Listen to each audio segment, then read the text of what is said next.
Estamos de vuelta y estamos hablando de un tema nuevo, un tema relativamente nuevo, del cual no se conoce mucho, pero hoy le estamos dando las bases, ¿no es cierto?, esas 6 metas internacionales.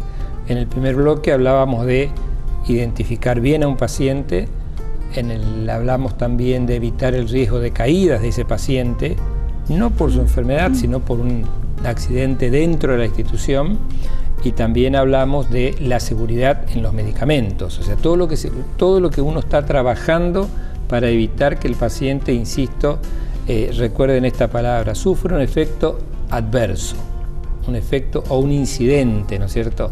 También les quiero aclarar que estos efectos adversos o estos incidentes, si suceden dentro de la institución, se comunican, ¿no es cierto?, de inmediato, porque nos da la posibilidad, primero, de que si algo no se ha administrado correctamente, tomar las medidas que correspondan para que no tenga un efecto perjudicial sobre el paciente.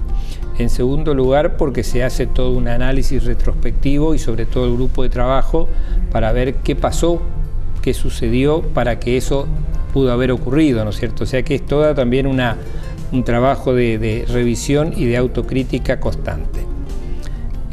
Un tema que no escapa a una de las metas internacionales y que digamos estuvo muy en boga en este tiempo, lamentablemente, es lo que llamamos la correcta identificación del sitio quirúrgico, que va muy prendida de lo que se llama el checklist quirúrgico, ¿no es cierto? Son cosas que están un poco mezcladas, pero vamos a tratar de hacerlo en un mismo lugar.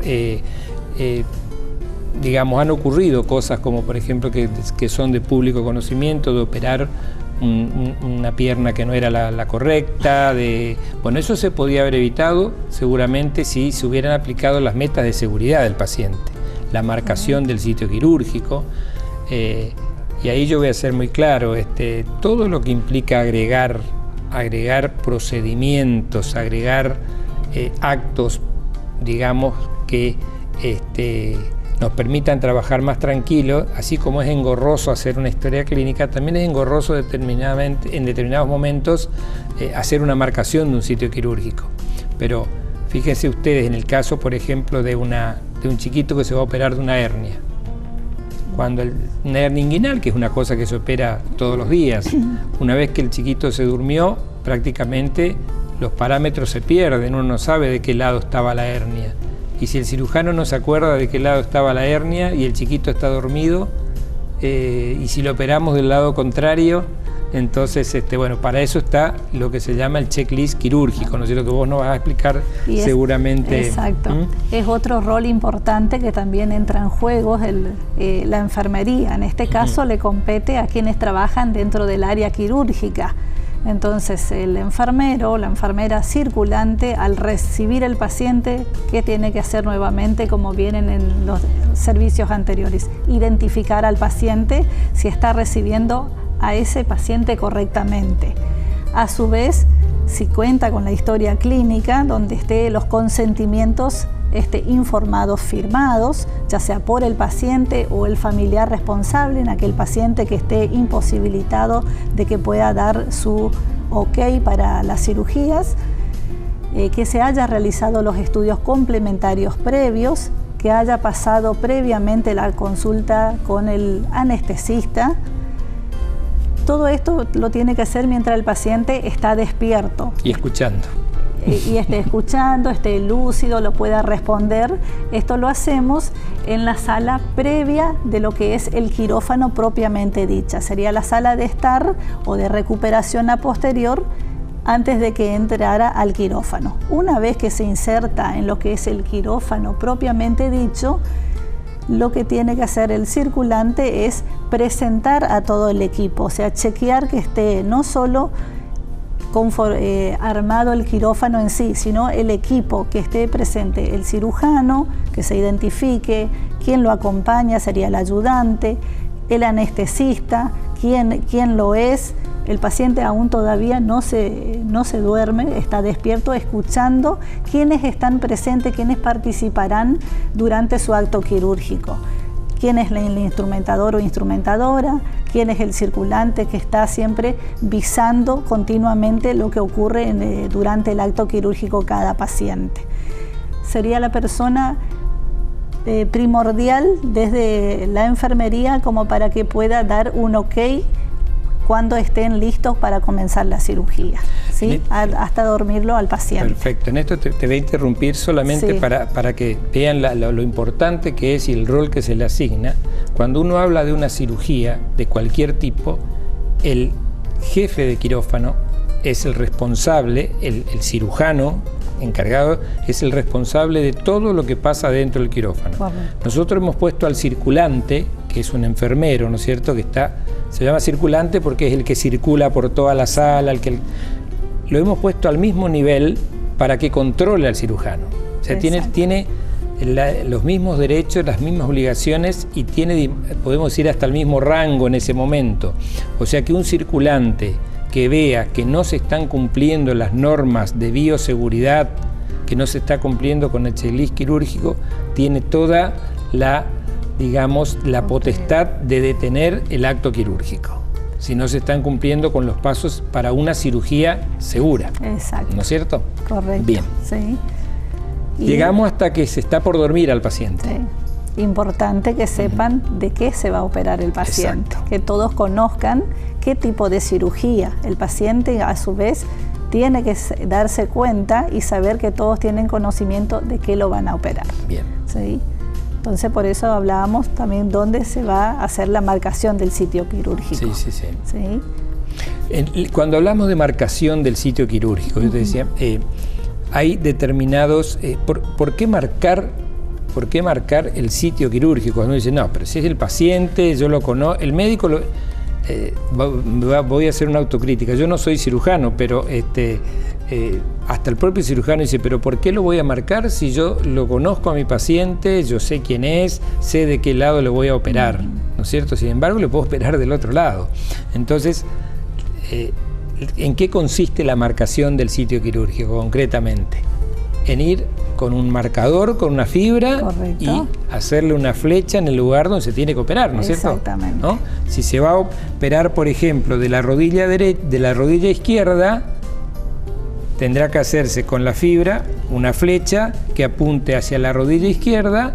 En la parte del muslo. Del muslo, con un marcador. Correcto. Con tinta indeleble que no se borra, ¿no es cierto?, cuando uno hace el baño prequirúrgico. Cuando se hace el baño, cuando se hace la preparación del sitio quirúrgico. Entonces, más allá de que el cirujano en ese momento pueda estar pensando en otra cosa, ve la flecha y sabe que ese es el sitio correcto. Correcto. Se marcan los miembros, se marcan las zonas abdominales que se van a operar. Si a mí me van a operar de este dedo, me tienen que hacer una flecha acá, una marca, para que el cirujano, cuando yo esté dormido, sepa que me tiene que operar de este dedo y no de este. Claro. O que me tiene que sacar este dedo y no este, ¿no es cierto? Correcto. También se marcan los lugares que van a ser amputados. Hay cirugías que no se marcan, todo lo que es cirugía bucal, cirugía oral, oídos, cirugías oculares, cesáreas. Obviamente cesáreas, donde está, pero a veces esto yo lo digo porque nuestro programa es así, cuenta la verdad siempre, ¿no? Más de una vez el paciente, años atrás, ha pasado que el paciente está dormido y el médico decía, ¿de qué lado estaba la hernia? Porque pierde los reparos, ¿no es cierto? Entonces, teniendo el paciente identificado, la historia clínica, teniendo marcado el lugar que se va a operar, ya creo que, si bien no es imposible, el riesgo se minimiza bastante, ¿no? Totalmente. Y el último paso, Lili, del checklist quirúrgico. Y bueno, todo el equipo a la expectativa, si bien terminar satisfactoriamente el acto quirúrgico, pero este circulante tiene que ver no solo el despertar del paciente en conjunto con el anestesiólogo, sino asegurarse de que todo material, ya sea que será enviado a anatomía patológica, se haya juntado, registrado para el envío, pero a su vez cuantificar, por ejemplo, todo lo que se descarta de gasas utilizadas, compresas, que no quede nada faltante en la parte de quien hace de instrumentación, controla su instrumental, que esté la caja completa, asegurarse que no haya quedado nada dentro del cuerpo del paciente, ¿sí? Entonces con eso también aseguramos de que la cirugía haya sido perfecta. Bien. Y una vez que el paciente se despierta, se lo traslada a una unidad donde lo llamamos recuperación anestésica, hasta que el paciente esté dentro de todo en la mayor lucidez posible, para recién enviarlo a la unidad destinataria para su recuperación total previa al alta. Bien, logramos operarlo al paciente correcto, en el lugar correcto, el sitio correcto, hasta ahí vamos bien. ¿Qué hacemos para que ese paciente no termine con una infección? Con una infección de las que llamamos intrahospitalarias o intranosocomiales. Eso es un tema que teníamos que hablar, que es otra meta, ¿no es cierto? Erradicar la infección intrahospitalaria. O sea, sabemos que hay un porcentaje de gente que se va a enfermar o se va a tener una infección. Lo que tenemos que lograr es que nuestro índice esté por debajo, ¿no es cierto? Nuestra media. ¿Cómo se logra eso? Y se logra básicamente con una actividad tan sencilla como es el lavado de manos social, sí, e institucional, que todo familiar, todo personal de salud debe practicarlo para ir a atender a un paciente. Siempre insistimos con todos los médicos, enfermería, que eso es básico para poder progresar y para poder brindar una atención al paciente y minimizar al máximo el riesgo de contaminaciones, porque la verdad que estamos en contacto con mucha gente, tocamos muchos materiales y no nos damos cuenta de la importancia que significa el trasladar en nuestras manos los gérmenes y poder provocarle un daño agregado al paciente. Entonces, por eso nosotros insistimos con algo tan sencillo, pero tan difícil de cumplir, porque cuesta muchísimo. Pero bueno, es un trabajo de hormiga que lo estamos logrando. Básicamente es insistir, es en pedir, es en solicitar, es en controlar que todo el mundo lo haga. Nadie tiene más veces que hacerlo que el otro. Todos tenemos que hacerlo por igual. Se tiene que lavarlas todos. En cada costumbre. En cada habitación se ha colocado un dispenser de alcohol, que todo el mundo sabemos para qué está, los que estamos adentro, los que trabajamos en el equipo de salud, pero nosotros somos los que tenemos que educar a la gente de que viene afuera, que para qué sirve eso, en qué momento lo debe utilizar, y no lo deben tomar a mal, porque es justamente para proteger a su ser querido y para protegerse ellos mismos también. O sea que toda persona que ingresa a una habitación a ver al paciente, el médico, el kinesiólogo, el extraccionista que va a hacer la extracción de sangre, la enfermera, si entra 6 veces se tiene que lavar las manos 6 veces.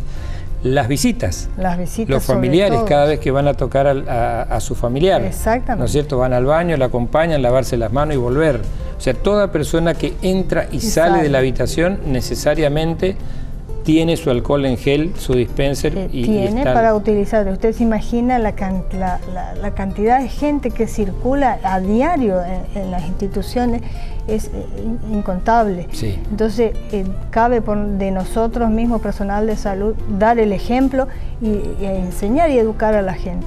Bien. ¿Cuál es el objetivo que necesitamos cumplir? Es básico, pero es la salida al resto de las actividades que vamos a hacer. Bien. De nada sirve que nos explayemos en actividades que tiene que ser lo básico. Sí. Una vez que logramos lo básico, ahí sí podemos pretender muchas otras cosas más, pero si no lo hacemos a esto... No debe ser algo raro, porque hoy por hoy todas las personas llevan su alcohol en gel en la cartera. Exactamente. Entonces debe ser algo habitual, algo de rutina, algo con conciencia, ¿sí? Para evitar justamente la infección. O sea, debemos tener conciencia que es un paciente y así debemos evitar eventos, cuidarlos. Tenemos que cambiar esa idea o ese paradigma de decir, bueno, toco al paciente y después me pongo alcohol para no contagiar a otro, pero yo no estoy pensando que yo les puedo estar contagiando llevando un germen, ¿no es cierto?, al paciente. Bueno, y vos trajiste, Lilia, nos va a enseñar cómo hacemos habitualmente la rutina. Sí, justamente queríamos mostrarle que no hace falta 5 minutos de lavados con alcohol, basta con 20 segundos, pueden, digamos, hacer una buena desinfección de manos. Es apenas una gotita, algo que pueda ponerse en las palmas completas de ambas manos, ¿sí? Tener la posición de interdigitales de ambas manos, sería el segundo paso. El tercer paso, los pulgares de ambas manos, la parte de la yema de los dedos. Yema, dedos y parte de uñas, ¿sí? Y por último sería el dorso de la parte superior. O sea, 20 segundos que la mano quede completamente como para lavado social, lo que explicaba la licenciada Marisa. Eso hacemos antes de entrar a la habitación, antes de tocar al paciente y cuando nos retiramos también. Claro. ¿Por qué se hace antes y después? Por un lado, justamente por tener los gérmenes que lo tenemos todos en nuestras respectivas pieles, nos sacamos para poder tocar al paciente. Y una vez que hemos hecho el procedimiento con el paciente, en la unidad del paciente, al retirarnos, ¿por qué tenemos que volverlo a hacer? Para protegernos nosotros. Entonces esto es recíproco. Cuidamos a quien tenemos que cuidar, pero a su vez nos cuidamos nosotros también. Perfecto. ¿Sí? Eso es el objetivo del lavado social con el alcohol gel. Y con eso seguramente se prevendrá el 90% de las infecciones. Sí. Con algo tan sencillo. Exacto. Hablamos de identificar al paciente, hablamos de evitar administrarle un medicamento que no es el correcto, hablamos de no equivocarnos en la cirugía, hablamos de que tratar de que no se caiga, hablamos de tratar de que no se infecte. Ahora, todo esto no cierra si no hay en todo el equipo, y cuando yo digo el equipo, digo toda la gente del sanatorio. Toda la gente. Desde el que está en seguridad. Es un equipo. El que hace las carpetas, el que empuja la camilla, la mucama, el mejor neurocirujano, el técnico de computación que viene y repara los equipos de computadora. Si no hay, entre todos ellos tiene que haber algo que yo se lo dejo a Romina para que nos cuente un ratito, que es la comunicación, ¿no es cierto? Sí. No hay que ladrarnos. No, y la comunicación debe ser... Es entendernos. Entendernos con respeto, ¿sí? Somos todos profesionales, ¿sí? Somos un equipo de trabajo en el cual la comunicación debe ser efectiva, ¿sí? Donde hay un corte es por ahí donde, ¿sí? Por ahí tratar de directamente hablar con el especialista, directamente hablar con el médico, ¿sí? Nosotros contamos, como usted dijo, con el sistema informatizado desde el 2012. Esto nos ayudó muchísimo porque las indicaciones médicas son claras, son precisas, ¿sí? Para eso trabajamos todos los días, que la indicación esté en el sistema, ¿sí? Para a partir de ahí la enfermera pueda medicar, evitando, sí, órdenes verbales, órdenes telefónicas. ¿Sí?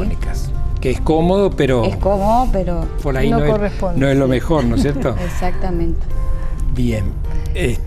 A todo esto cabe agregar, Doc, que contamos con un sistema de mensajería interno que, así como decíamos, desde el personal de ingreso, personal de seguridad, administrativo, estamos todos conectados en red, que podemos comunicarnos de esa forma, y así queda registrado lo que yo le transmití, así él me puede recepcionar si en ese momento está ocupado, lee esa mensajería y ya está, se recuerda y puede accionar a tal efecto.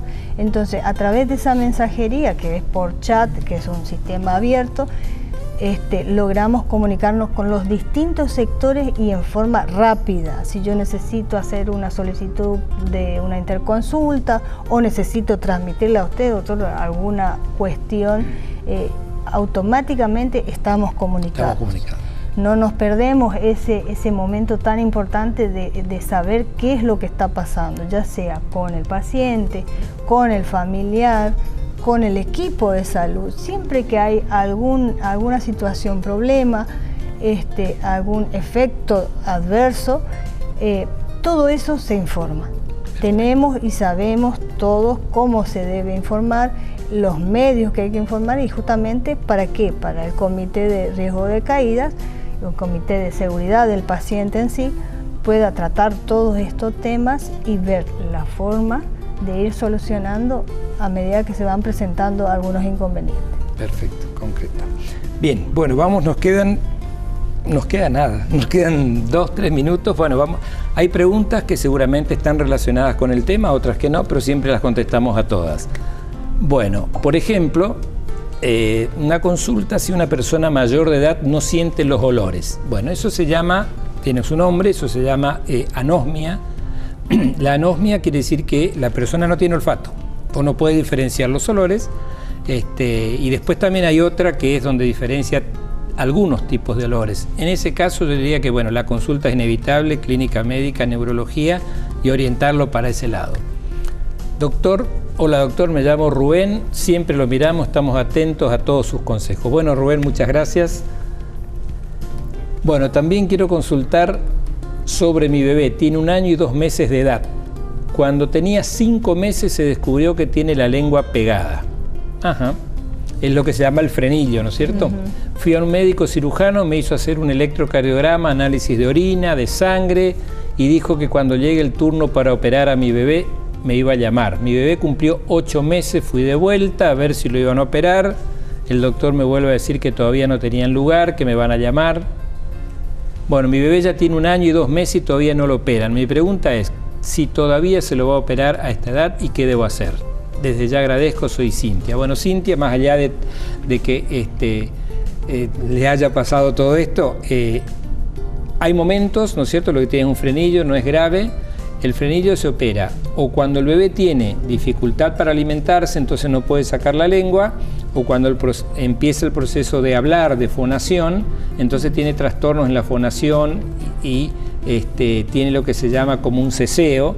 Entonces hasta los 2 años, 2 años y medio hay tiempo, una operación muy sencilla, seguramente es un cortecito, pero obviamente que en la medida que pasa el tiempo ya no va a ser tan sencillo, va a requerir seguramente otro tipo de anestesia, quizás una anestesia general, ¿no? Bueno, buenas noches doctor Manolo y a las 3 señoras, mis felicitaciones por sus cuidados y actitud para con los pacientes, por fin escuchamos algo tan lindo. Usted es un médico, bueno, con todas las letras, muchas gracias, innumerables bendiciones por su gran amor, su trabajo, defender la vida. ¿Cuántas equivocaciones habrán habido antes? ¿Cuántas muertes habrán pasado por esos descuidos? Gracias por ahí, por tantos cuidados, señora Belinda Gómez. Es tal cual, es así, ¿no es cierto? No digamos, no, estamos en un proceso de transformación, los cambios cuestan. Implementar los cambios, hay que ser resiliente y hay que adaptarse a la... Antes peleábamos por la calidad, ¿no es cierto? Ahora estamos peleando por la seguridad. Entonces seguramente muchas cosas podemos evitar, otras todavía nos va a costar, pero que estamos trabajando en eso no queda ninguna duda, ¿no? Buenas noches doctor, qué gran tema la identificación del paciente y la medicación que se administra. Muchas gracias por tratar este tema, les mando muchas bendiciones. Bueno, muchas gracias. Seguimos. Buenas noches. En el caso de mi esposa, que tiene una mastectomía brazo derecho, una mastectomía es que le han extirpado la mama del brazo, de la mama derecha, y con linfedema, cuando se hincha el brazo, que es una consecuencia de la mastectomía, ¿no? En el caso de que esté sola en la vía pública o internada sin algún familiar, ¿qué señalización o marca debería tener para que en ese lado no le tomen la presión o le inyecten? Don Ramón González, muchas gracias. No, bueno, si está internada va a ser inevitable porque va a estar correctamente marcado el sitio que no hay que tocar, ¿no es cierto? O el sitio sobre el que hay que trabajar. Ahí es indistinto, pero que la comunicación en el sanatorio va a haber. En la vía pública se complica un poco. Se complica, ¿no? Todos sus programas los miramos sin falta, nos sirven mucho, aprendemos también a cuidar más a nuestros hijos. Felicitaciones, Dios los bendiga muchísimo, con larga vida y felicidad. Bueno. ¿Tenemos más? Buenas noches, excelente programa. Felicitaciones a las profesionales por implementar programas. Adelante, enfermería, con cariño, Mili. Es una amiga de ustedes. Mili, o sea, gracias. Gracias, Mili. Bueno, yo voy a seguir porque tenemos algunas preguntas que han ingresado acá y me gustaría leerlas y después cerramos un ratito. Bueno. Esta tiene su tiene su porqué. Es un anónimo, pero dice mis bichitos rojos. Pues yo quiero aclararles que el uniforme de ellas en la enfermería es totalmente rojo para que nos vean, para que les vean bien, ¿no? No porque el director médico sea de Independiente. Aclaro por si hay alguno que... Felicitaciones al Sanatorio Boratti y a nuestro director médico. Bueno, muchas gracias. Doctor, esta es la señora que nos decía que ella quería saber por qué le hacían firmar tantos papeles y tantos consentimientos para ingresar al sanatorio. Bueno, yo me voy a tomar... El tema es así, el consentimiento informado es como, digamos, eso primero que es obligatorio por ley. El consentimiento informado es como un contrato que uno realiza con el médico que lo va a tratar. Vamos a hablar del médico en este caso. Por ejemplo, una una señora que se entera que está embarazada, va al consultorio del obstetra y dice, bueno, yo quiero que usted me atienda todo el embarazo hasta que nazca mi bebé. Entonces, se debe firmar necesariamente un consentimiento que se llama consentimiento obstétrico. Si uno lo lee, y hay que leerlo, el médico se lo tiene que leer o se lo tiene que dar al comienzo del embarazo para que la señora lo lleve a su casa y se lo devuelva después firmado si está de acuerdo.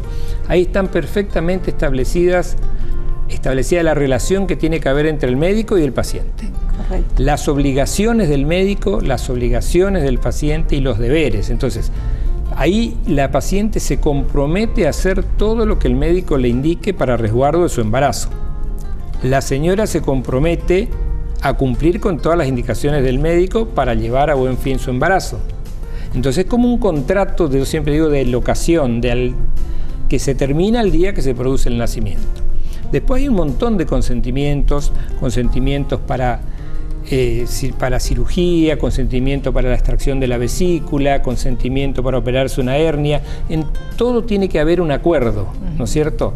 Donde se firma. ¿Y por qué se firma y somos tan estrictos en firmarlos 48 horas antes o si no, no tiene validez? La ley dice que cuando una persona se va a internar a una institución de salud, debe firmar un consentimiento. En realidad son varios. El de internación, el de transfusión de sangre, el de anestesia, quirúrgico, el de evaluación prequirúrgica, el quirúrgico, o sea, son como 10 o 15. Y lo tiene que hacer 48 horas antes como mínimo. ¿Por qué? Porque eso es lo que se entiende, que esas 48 horas son las que tiene el paciente para tomarse, para arrepentirse de la cirugía o del procedimiento al que va a hacer. Una persona que quiere sacarse un lunar que está cerca de un ojo porque le molesta, pero 12 horas antes se arrepiente. Entonces puede arrepentirse y decirle al médico, no, me voy a quedar nomás porque tengo miedo a la anestesia, tengo miedo a esto. Entonces ese consentimiento hace que haya un mutuo acuerdo, ¿no es cierto?, entre el médico y el paciente. Es como un contrato que se termina el día que se realiza la práctica. Lo mismo ocurre cuando va, por ejemplo, un testigo de Jehová. Tiene que firmar un consentimiento de que no quiere que se le administre sangre. Y ahí el médico, así el paciente se esté muriendo, el médico no puede administrarle la sangre, porque la familia lo va a denunciar. Pero bueno, tiene que dejar constancia de que sabiendo y conociendo los riesgos, no va a recibir la sangre. Bueno, hay un montón de preguntas, estas que ustedes ven en verde acá son las que no tenemos tiempo de contestar, pero son todas digamos, relativas a que se está haciendo algo importante, ¿no? Yo, como les decía antes del programa, vamos a explicar lo que estamos haciendo. Esto ya llevamos unos 3 años más o menos, ¿no? Esto implica tener un comité de seguridad, un comité de riesgo, un comité de infectología, un comité de tumor, pero estos son comités, funcionan, no son los comités que se forman antes de las elecciones. Esto implica reunirse semanalmente, analizar los casos problemas, comentar las inquietudes que tenemos, aceptar las sugerencias de las personas, ¿no es cierto?, de las enfermeras, que dicen, acá parece que hay que apuntalar más acá. conversar con los médicos, el médico tiene que aceptar una autocrítica cuando es necesaria. Entonces, nosotros, si ustedes prestan atención, hablamos casi 70 minutos y no hablamos de enfermedades. No hablamos, estamos 3 enfermeras y un médico, y hemos hablado de que el paciente que no sabemos qué enfermedad tiene, se identifique bien. Sí. ¿Para qué? Para que sepamos quién es, dónde vive, quiénes son sus familiares, qué tiempo va a estar en el sanatorio. Después, le hicimos un montón de preguntas para que no se caiga dentro del sanatorio, por algo ajeno a su enfermedad. Si viene a operarse de una apendicitis, ¿por qué se va a ir con un traumatismo de cráneo? Claro. Pues se cayó de la cama. Hablamos de las infecciones, para que no se lleve una infección del sanatorio o se sobreagregue una infección a la que ya tiene, para lo cual esto es lo más importante. Hablamos de marcar el sitio quirúrgico para no operarle del lado equivocado, para no amputarle una pierna que no corresponde, para no operarle del lado equivocado, para no operarle una hernia que no tenía y que se quede con la hernia en el otro lado. Hablamos de no errarle en los medicamentos, ¿no es cierto? Hablamos de que hay medicamentos que se prestan a mucha confusión y que pueden provocar un daño tremendo, ¿no es cierto? Hablamos también de lo que yo creo que es lo más importante, que es la comunicación. Una institución que no tiene comunicación, que, como yo siempre digo, nuestro sanatorio, gracias a Dios, es una institución horizontal prácticamente, ¿no? Donde cada uno tiene su lugar, donde todos saben lo que tienen que hacer, donde no hay que hacer una nota para ir a hablar con el gerente, con el director, con el jefe de enfermería. En el caso de ustedes, las enfermeras de ustedes, si tienen que hablar, ahí están ustedes al lado para atenderlas y escucharlas, porque hablamos de seguridad del paciente independientemente de la enfermedad que tenga, seguridad de los familiares, seguridad de todo el personal que trabaja en la institución. O sea, ese fue el tema de hoy. Lo venimos trabajando, nos falta muchísimo, vamos a seguir trabajando y seguramente en algún momento vamos a llegar a estas 6 metas que se llaman metas internacionales de seguridad del paciente. Así que, licenciadas, yo les quiero agradecer infinitamente, sé que están trabajando muchísimo, más allá aún de lo que se les pide, y les agradezco infinitamente, no solo como conductor del programa, sino como director del sanatorio también. Así que gracias por tomarse este tiempito, ven que a la gente les interesa este tema. Yo creo que la gente que va mañana al sanatorio va a ir un poco más tranquila y va a responder, digamos, va a tomar a bien que se le interrogue y se le pregunten 3 veces cómo se llama y qué le pasa y qué medicamento no tolera, porque lo estamos haciendo por la seguridad, para que no tenga un efecto adverso. Así que, bueno, primero mi agradecimiento por venir al programa, mis felicitaciones por el trabajo que están haciendo y decirle que nos falta. Que nos falta y que tenemos que meterle. Tenemos que seguir. Muchas gracias, gracias por participar. No, al contrario. Sí. Gracias a ustedes. Bueno, esto fue seguridad del paciente, un bosquejo de lo que se está trabajando en el sanatorio y que yo creo que se debe estar o debiera estar implementándose en la mayoría de las instituciones de salud, tanto públicas como privadas. Bueno, recuerden que el programa lo pueden ver de nuevo el sábado a las 12:30 del mediodía y nosotros nos vamos a encontrar el martes que viene a las 9 de la noche con un tema por el interés, por el bienestar de nuestros niños, como siempre les digo. Que tengan una muy buena semana y muchas gracias.